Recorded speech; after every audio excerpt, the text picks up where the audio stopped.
By the intelligent use and direction of this principle, man can develop his own mental faculties.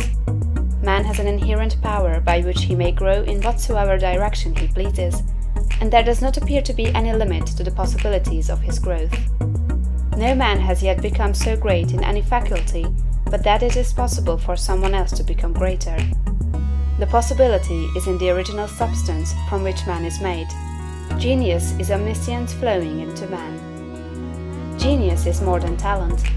Talent may merely be one faculty developed out of proportion to other faculties, but genius is the union of man and God in the acts of the soul. Great men are always greater than their deeds. They are in connection with a reserve of the power that is without limit. We do not know where the boundary of the mental powers of man is. We do not even know that there is a boundary. The power of conscious growth is not given to the lower animals. It is man's alone, and may be developed and increased by him. The lower animals can, to a great extent, be trained and developed by man, but man can train and develop himself. He alone has this power, and he has it to an apparently unlimited extent. The purpose of life for man is growth, just as the purpose of life for trees and plants is growth. Trees and plants grow automatically and along fixed lines. Man can grow as he will. Trees and plants can only develop certain possibilities and characteristics. Man can develop any power, which is or has been shown by any person, anywhere. Nothing that is possible in spirit is impossible in flesh and blood. Nothing that man can think is impossible in action. Nothing that man can imagine is impossible of realization.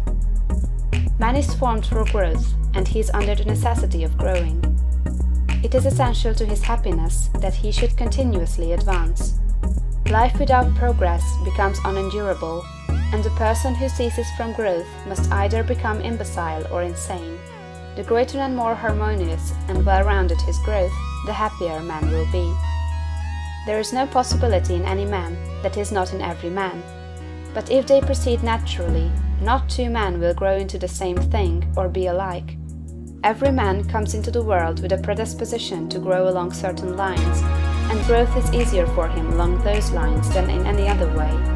This is a wise provision, for it gives endless variety. It is as if a gardener should throw all his bulbs into one basket.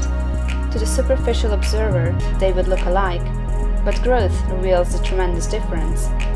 So of men and women, they are like a basket of bulbs. One may be a rose and add brightness and color to some dark corner of the world. One may be a lily and teach a lesson of love and purity to every eye that sees.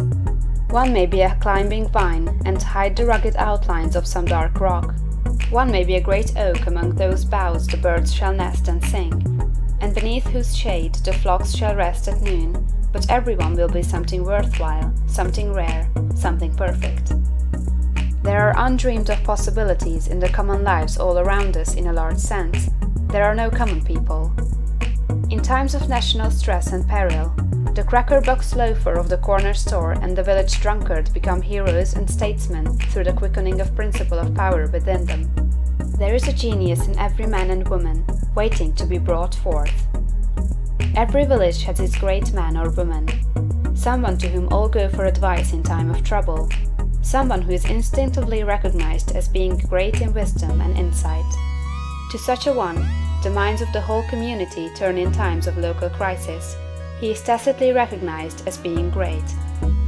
He does small things in a great way.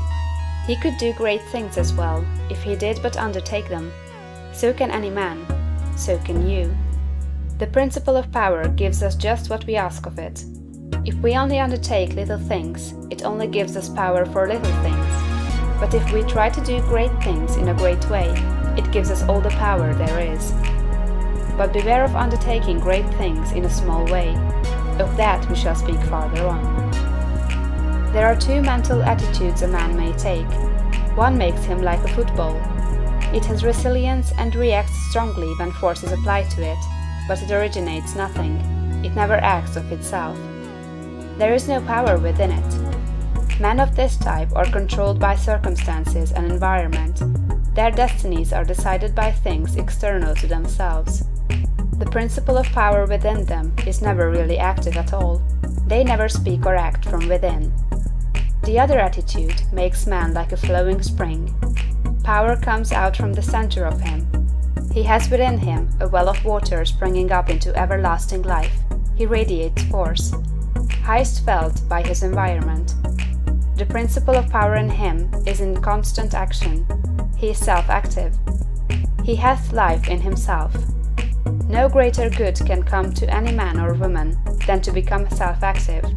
All the experiences of life are designed by Providence to force man and women into self-activity, to compel them to cease being creatures of circumstances and master their environment.